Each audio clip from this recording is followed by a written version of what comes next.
So Brian, you know there are lots of misconceptions out there about holacracy, and I think it's very cool that people go and start reading about it, reading the pros and cons and everything, but sometimes we get to a point where we say, well, if you are really curious about holacracy, why don't you just come and experience it for yourself?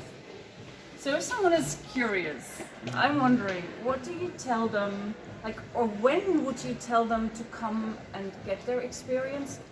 And when would you rather say, just do it not, or just leave it?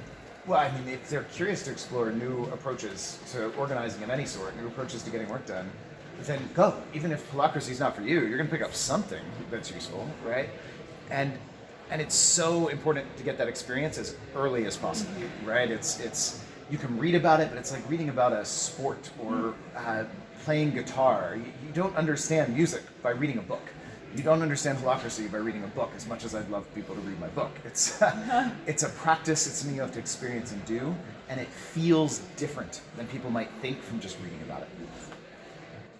So would you suggest to make this experience, holacracy experience, just to get know of this kind of stuff before making a decision and having opinion about holacracy?